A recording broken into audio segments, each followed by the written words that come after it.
I used to think DECAP was going to get placements with big artists to give DECAP credibility, but now DECAP is the placement. As a producer, the most common goal is to get placements. Get big artists rapping or singing on your tracks, get the credits, get the plaques, get the clout, all that good stuff. Recently, I sat down and had a conversation with my guy DECAP, who has all of those things, but none of it is what defines his career and his longevity in the music industry. If you don't know who DECAP is, he's the producer behind the Drums That Knock series, which is one of the most popular drum kit series of all time.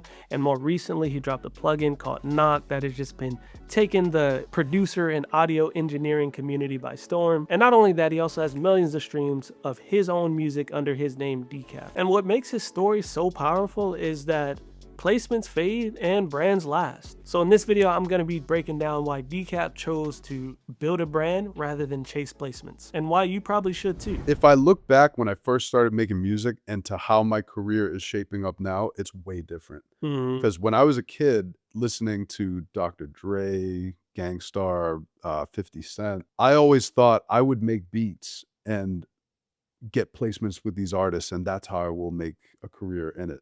And I've done that. I've gotten placements. I've done a bunch of stuff. But what I realize is the real fulfilling thing for me has been the brand building. For the last 10 years, I've been releasing music under my name. And everything I do that's rewarding has been under my name. And this is not for everyone. It might be for DECAP and L.Dre, because we've kind of made a name for ourselves and put our brand forward. So it's like people are searching for L.Dre. People are searching for DECAP. So on Spotify, you're going to see my catalog under DECAP. It's not under Jay-Z. You know, do I have songs with major artists? Yeah. Do I plaques? Yeah. But it like my thing and my bread and butter is DECAP. That's the centerpiece. So I used to think DECAP was going to get placements with big artists to give DECAP credibility, but now DECAP is the placement. Bars straight out of the gate. He used to think that DECAP was going to get placements to get credibility, but now he is the placement. People are now coming to him because he built his brand. Basically, what he's getting at is that as a producer, you need to put yourself in the center of all things. That is how you build a brand. That is why people actually seek out the Metro Boomins, the DJ Mustards. That's why K Tornado can release an album under his name and feature all these crazy cool artists that he works with. And I know a lot of you are probably thinking, how do you even begin to think of yourself as a brand? Because that's something I definitely struggled with early on. But the first thing really is, it's really about your personality and making sure that's at the forefront of everything you do. And it's also just about switching it up and trying new things over time. And I asked DECAP about this because there's usually like two paths. You see the placement guys with the drip and the Lamborghini Urus, you know what I'm saying? And then you have the guys like me or like Kyle Beats, Simon Servita, that are kind of online doing the YouTube thing. And he really had an eye-opening statement about just not boxing yourself in. I love that question because I've been in every one of those shoes. I've been the guy who has done tutorials on YouTube. I've been the guy that has gotten placements. I've been the guy at the Grammy parties with the drip. I've done all the things. So it's like when I look at it, I don't ever have to categorize myself in any of it. Because maybe if I'm doing too much of one thing, it's time to switch to something else. Or if I'm doing too much of that, switch to something else. You always have the ability to create the career, the life, the image, the frequency, and the vibes that you want to create. Because it all starts with your mindset. Any moment you can change the game and you can set a new trend. I've set trends over and over again because I just do what I want to do. And that's not a flex. It's just I live authentic to what I want, or at least I try to. I would say to anyone watching, don't ever let anybody box you in. Oh, you're just an internet thing. Oh, you're not doing the internet. Whatever you want to do, build your lane and do it.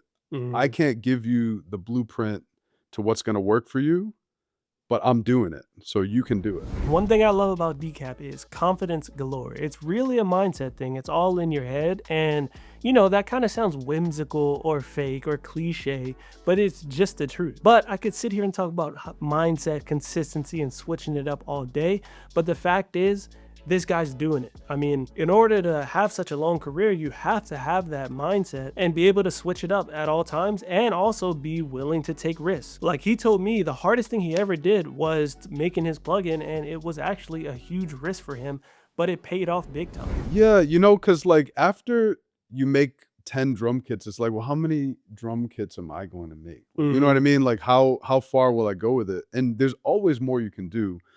But really, I just wanted to challenge myself for like the next thing Mm-hmm. and do something that's truly useful. Because if it Mm-hmm. wasn't, it was a business decision because I thought I could make something cool, but I Mm-hmm. wouldn't want to put it out unless it was truly like something valuable. So Mm-hmm. I felt like knock would be something truly valuable. Moving forward with that was a risk also because making a drum kit, it takes like very little investment. Mm-hmm. But making a plugin, you have to put up, you know, tens of thousands, sometimes more money Mm-hmm. to do it. So it was a risk and you can't possibly know if it's going to hit or not. Mm-hmm. And luckily Knock did hit and Mm-hmm. it worked out, but you just never know. And I think like my career has been taking risks Mm-hmm. and that was just another risk. It was just a big risk and it was actually not it was probably the hardest thing I've ever done. So ultimately, the lesson here isn't that placements are bad or anything. It's just that that's not the end all be all to being a successful producer and having a very long term fulfilling career. For DECAP, the placements were just a piece of his journey, but what really brought him fulfillment was just having true ownership of his own brand and products, whether it's the drum kit series, his music that he releases, or his plugin. And honestly, where we are in society now with like AI and just social media, I personally feel like building a brand is more important now than ever. And in order to truly build a long-lasting brand, you gotta have that mindset, you gotta have that grit, and like DECAP says, you gotta be a go-getter. So personally, I can't tell you exactly what you need to do, but I can just lead by example, show you what I've done, have these conversations, share the knowledge with you, and hope that at least one of you watching takes something in from this and makes it big, you know? If you want to see the full 1 hour conversation, we get into more than just like the branding stuff. We talk about how his drum kit series started, how he got into music in the first place. So definitely check that out on the second channel, L.Dre TV. And I couldn't find a place to fit this clip in, but it's so real and I think everybody needs to watch it. So I'm gonna leave the video out with this. Enjoy, and I'll catch you in the next one. Peace. I don't know what's gonna work for you, and I'm not a Yeah. guru, but Mm-hmm. I will say that it can happen. I did Mm-hmm. it. And Mm-hmm. so you just have to stay focused, and you know what? You might not be able to do it. Mm-hmm. That's You facts. might or you might not. And you know, for me, I can tell you my experience, I had no plan B. Mm-hmm. I was in Section 8, and I made it to where I am now in the hills. You Mm-hmm. know, I had no plan B except a love for music. I would Mhm, say an entrepreneurial spirit. So I mhm, think that's probably required too. Like you mhm, gotta be a go-getter, whether you're getting play if you're in the studio working with other producers and mhm, writers and artists and going for placements, you have to like you have to be a mover and shaker. You gotta work hard. You have to mhm, do it. If you're, you know, more of a product maker, you have to market yourself. You mhm, know, you have to get it out there. There's no guarantees. And so mhm, 9 to 5 might be required or might mhm. not. I personally didn't, but I wouldn't recommend that necessarily.